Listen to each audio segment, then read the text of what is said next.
तो दोस्तों आज हम फिर से आपके लिए लेकर आए हैं देश दुनिया की सभी ताजा बड़ी खबरें। फटाफट एक एक कर विस्तार से आज आपको बताएंगे, तो वीडियो को अंत तक जरूर देखें। दोस्तों वीडियो बनाने में हमें काफी मेहनत लगी है, तो वीडियो को दिल से लाइक कर दीजिए। दोस्तों पहली खबर में आपको बता दें कि अरुणाचल प्रदेश में घुसी चीन की सेना, भारतीय युवक को बनाया बंदी, मोदी सरकार को झटका, भाजपा के छूट गए पसीने। वहीं आपको बताएंगे दोस्तों की मुस्लिम लड़की से भगाकर शादी करना आरएसएस के कार्यकर्ता को पड़ा भारी। एफआईआर दर्ज होने के बाद आरएसएस के कार्यकर्ता ने इस्लाम धर्म कबूल करने का किया ऐलान, अन्य भक्तों को झटका।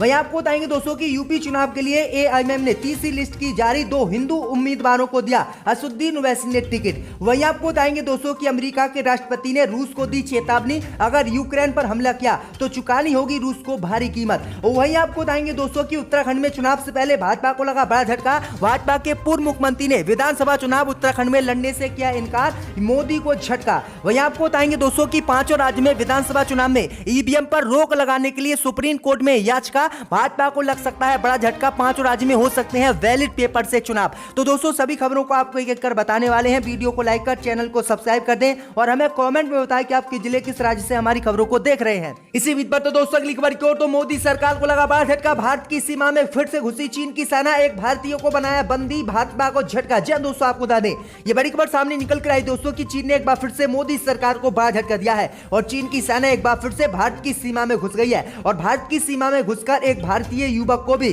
चीन की सेना ने बंदी बना लिया है, जिसके बाद मोदी सरकार की मुश्किलें बढ़ गई हैं और केंद्र की मोदी सरकार इस पर बोलने से बिल्कुल कतरा रही है। दरअसल आपको बता दें कि लद्दाख में भारतीय सेना और चीन की सेना के बीच तनाव पिछले 1 साल से जारी है। भारत लद्दाख से अरुणाचल प्रदेश तक चीन के साथ 3400 किलोमीटर लंबी वास्तविक नियंत्रण रेखा का साझा करता है। चीन अरुणाचल प्रदेश के कई हिस्सों पर अपना दावा करता रहा है, इसी कड़ी में वो हर सीमा पार कर रहा है। इस बार चीनी सेना पीएलए ने एक भारतीय युवक को अरुणाचल प्रदेश से बंदी बना लिया है। यह घटना 18 फरवरी 2022 की बताई जा रही है। यह युवक अरुणाचल प्रदेश के रहने वाला बताया जा रहा है। इसकी जानकारी अरुणाचल प्रदेश के लोकसभा सांसद तपीर गाओ ने दी है, जिसके बाद मोदी सरकार के पसीने छूट गए हैं और चीन ने साफ संकेत दे दिए कि वह भारत से जंग के लिए बिल्कुल तैयार है। तो ये बड़ी अपडेट आई दोस्तों कि चीन की सेना एक बार फिर से भारत में घुस गई है और अन्य भक्तों को बड़ा झटका लगा है, लेकिन अब कोई भी अंधभक्त और भाजपाई इस पर बोलने के लिए तैयार नहीं है। इसी बीच पर तो दोस्तों अगली खबर की ओर, तो मुस्लिम लड़की से शादी करके बुरी तरह से फंसा आरएसएस का करता सचिन शर्मा, इस्लाम धर्म कबूल करने का किया ऐलान, अन्य भक्तों को झटका। जी दोस्तों आपको बता दें कि उत्तर प्रदेश के बरेली जिले के कैंट थाना क्षेत्र में रहने वाले आरएसएस के कार्यकर्ता सचिन शर्मा अपने ही गांव की एक नाबालिग मुस्लिम लड़की को भगा कर ले गया और उसने मंदिर में शादी कर ली। जैसे ही ये जानकारी मुस्लिम लड़की के घर वालों को हुई, उसने एफआईआर दर्ज कराई। अब बुरी तरह से आरएसएस का कार्यकर्ता मुस्लिम लड़की से शादी करके फंस गया है। दरअसल आपको बता दें कि लड़की नाबालिग हुई, जिसके बाद पुलिस ने सचिन शर्मा और जीनत जो मुस्लिम लड़की है उसको गिरफ्तार कर लिया है। भैया आपको बता दें कि जैसे ही बुरी तरह से भाजपा और आरएसएस का कार्यकर्ता सचिन शर्मा फंसा, तो अब उसने हिंदू धर्म छोड़कर इस्लाम धर्म कबूल करने का ऐलान कर दिया। दरअसल आपको बता दें कि सचिन शर्मा ने साफ कहा है कि वह जीनत से शादी करके हिंदू धर्म छोड़ने के लिए तैयार है, लेकिन मुस्लिम युवक जो लड़की के घर वाले हैं वो उसको माफ कर दें और वह इस्लाम धर्म में आने के लिए तैयार है। तो ये बड़ी अपडेट आई दोस्तों कि आरएसएस का कार्यकर्ता बुरी तरह से अब फंस गया है, क्योंकि लगातार योगी सरकार में कोई भी हिंदू लड़का मुस्लिम लड़की को भगा कर ले जाता है तो उसकी शादी करा दी जाती है। अगर मुस्लिम लड़का हिंदू लड़की को भगा कर ले जाता है तो लव जिहाद कानून के तहत उस पर एफआईआर दर्ज करके जेल में डाल दिया जाता है। लेकिन इस बार उल्टा आरएसएस के कार्यकर्ताओं को यह बातें पड़ गई और अब उसे जो है इस्लाम धर्म कबूल करने के लिए ऐलान कर दिया है। इसी बीच पर तो दोस्तों अगली खबर की ओर, तो असदुद्दीन ओवैसी ने उत्तर प्रदेश विधानसभा चुनाव में उम्मीदवारों की तीसरी लिस्ट की जारी, 2 हिंदुओं को दिया टिकट। जी दोस्तों आपको बता दें कि यूपी चुनाव को लेकर हैदराबाद से सांसद असदुद्दीन ओवैसी की पार्टी एआईएमआईएम ने उम्मीदवारों की तीसरी लिस्ट जारी कर दी है।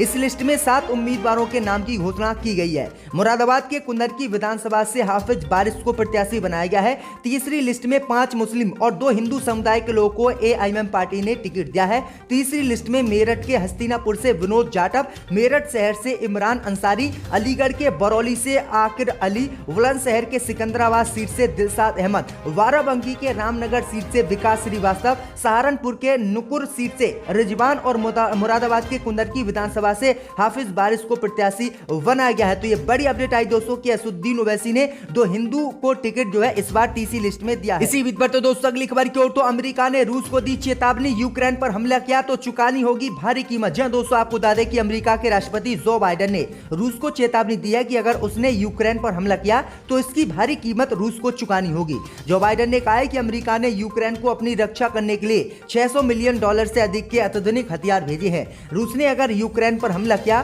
तो उसकी सेना को भारी जान माल का नुकसान उठाना होगा। जो बाइडेन ने रूसी राष्ट्रपति पुतिन को यूक्रेन पर हमला करने पर महत्वपूर्ण आर्थिक परिणामों की चेतावनी दी है और कहा है कि रूस को जवाबदेह ठहराया जाएगा अगर रूस यूक्रेन पर हमला करता है। तो ये बड़ी अपडेट आई दोस्तों कि रूस और अमेरिका में एक बार फिर से तनाव बढ़ गया है और दोनों ही देश यूक्रेन को लेकर आमने सामने आ गए हैं और कभी भी इन दोनों देशों में जंग भी छिड़ सकती है। इसी बीच पर तो दोस्तों अगली खबर की ओर, तो चुनाव से पहले उत्तराखंड में भाजपा को लगा बड़ा झटका। उत्तराखंड के पूर्व सीएम ने विधानसभा चुनाव लड़ने से किया ऐलान। जी दोस्तों, आपको बता दें कि उत्तराखंड में चुनाव से पहले भाजपा को बड़ा झटका लगा है। उत्तराखंड के बीजेपी के नेता और उत्तराखंड के पूर्व मुख्यमंत्री त्रिवेंद्र सिंह रावत ने विधानसभा चुनाव लड़ने से इनकार कर दिया है। उन्होंने इस संबंध में भारतीय जनता पार्टी के राष्ट्रीय अध्यक्ष जेपी नड्डा को एक पत्र भी लिखा है। नड्डा को लिखे पत्र में उन्होंने कहा है कि राज्य में नेतृत्व बदल गया है और पार्टी को एक युवा नेता पुष्कर सिंह धामी मिले हैं। ऐसे में बदले हुए राजनीतिक परिदृश्य के बीच मुझे 2022 का विधानसभा चुनाव नहीं लड़ना चाहिए। तो ये बड़ी अपडेट आई दोस्तों कि ये काफी बीजेपी से नाराज बताए जा रहे हैं और बीजेपी से नाराज होते हुए एक बीजेपी के कद्दावर नेता उन्होंने भी पार्टी को पिछले दिनों छोड़ दिया और कांग्रेस में आने के लिए उन्होंने ऐलान कर दिया। तो ये बड़ी अपडेट आई दोस्तों कि उत्तराखंड में भाजपा को लगातार झटके पे झटके लग रहे हैं। इसी बीच पर तो दोस्तों अगली खबर की ओर, तो विधानसभा चुनाव ईवीएम की जगह बैलेट पेपर से कराने के लिए सुप्रीम कोर्ट में याचिका। मोदी सरकार की बड़ी मुश्किलें। जी दोस्तों, आपको बता दें ये बड़ी खबर सामने निकल कर आई दोस्तों कि हाल ही में 5 राज्यों में विधानसभा के चुनाव होने हैं और विधानसभा चुनाव में ईवीएम पर रोक लगाने के लिए अब सुप्रीम कोर्ट में एक याचिका दाखिल की गई है। दरअसल आपको बता दें कि सुप्रीम कोर्ट में याचिका दाखिल की गई है कि ईवीएम से 5 राज्यों में विधानसभा चुनाव नहीं कराने जाने चाहिए और बैलेट पेपर से चुनाव होने चाहिए। मैं आपको बता दें कि सुप्रीम कोर्ट में आरोप लगाया है कि ईवीएम को हैक करके बीजेपी चुनाव जीत जाती है और सभी दल इससे नाराज है। इसलिए ईवीएम की जगह सुप्रीम कोर्ट जो है बैलेट पेपर से 5 राज्यों में विधानसभा चुनाव कराए और ईवीएम को खत्म करे। तो ये बड़ी अपडेट आ रही दोस्तों कि ईवीएम पर रोक लगाने के लिए सुप्रीम कोर्ट में एक याचिका दाखिल की गई है। आप देख रहे हैं सुप्रीम कोर्ट इस पर क्या फैसला सुनाता है। सुप्रीम कोर्ट ईवीएम से चुनाव पर रोक लगाता है या फिर इसको कराता है। इसी बीच पर तो दोस्तों अगली खबर की ओर, तो छत्तीसगढ़ के मुख्यमंत्री भूपेश बघेल बोले सीएम योगी के दिन गए, चौंकाने वाले होंगे यूपी के नतीजे। जी दोस्तों, आपको बता दें कि उत्तर प्रदेश विधानसभा चुनाव का बिगुल बज चुका है। इसके बाद सभी राजनीतिक दलों के नेता आए दिन किसी न किसी धार्मिक स्थल पर माथा टेकने पहुंच रहे हैं। इसी क्रम में छत्तीसगढ़ के मुख्यमंत्री भूपेश बघेल मंगलवार को वृंदावन पहुंचे। यहां उन्होंने ठाकुर श्री बांके बिहार मंदिर में पूजा की। इस दौरान मथुरा से कांग्रेस प्रत्याशी प्रदीप माथुर सहित कई पार्टी अधिकारी मौजूद थे। हालांकि भूपेश बघेल ने कांग्रेस प्रत्याशी के समर्थन में वोट नहीं मांगे। सीएम बघेल ने कहा है कि कई बार यहां आ चुके हैं, आज फिर बांके बिहारी लाल के दर्शन करने आए हैं। उन्होंने इसी दौरान योगी आदित्यनाथ पर निशाना साधा। उन्होंने कहा कि उत्तर प्रदेश में सीएम योगी आदित्यनाथ के दिन गए और उत्तर प्रदेश में योगी आदित्यनाथ की सरकार नहीं बनेगी और कोई अन्य ही उत्तर प्रदेश में चुनाव जीतेगा। उन्होंने कहा कि उत्तर प्रदेश में जो नतीजे आएंगे वो चौंकाने वाले होंगे और योगी का यहां पर सुप्रसाद हो जाएगा। तो ये बड़ी अपडेट आ रही है। छत्तीसगढ़ के मुख्यमंत्री भूपेश बघेल ने ये बड़ी बातें कही हैं। इसी बीच पर तो दोस्तों अगली खबर की ओर, तो पंजाब में चुनाव से पहले सिद्धू को लगा बड़ा झटका। कांग्रेस चुनाव जीती तो चन्नी होंगे पंजाब के नए सीएम, सोनू सूद ने दिए संकेत। जी दोस्तों, आपको बता दें कि पंजाब में हो रहे विधानसभा चुनाव में कांग्रेस ने मुख्यमंत्री पद के लिए पहले किसी के नाम की घोषणा नहीं की है। इसकी वजह पार्टी के भीतर चल रही खींचतान है। कांग्रेस के प्रदेश अध्यक्ष नवजोत सिंह सिद्धू मुख्यमंत्री बनने का सपना सजाए हुए हैं, तो वही वर्तमान मुख्यमंत्री चरणजीत सिंह चन्नी को भी चुनाव में जीत मिलने पर अगली बार सीएम पद मिलने की उम्मीद है। इस सबके बीच पार्टी की ओर से ऐसे संकेत दिए गए हैं जिससे सिद्धू को बड़ा झटका लग सकता है।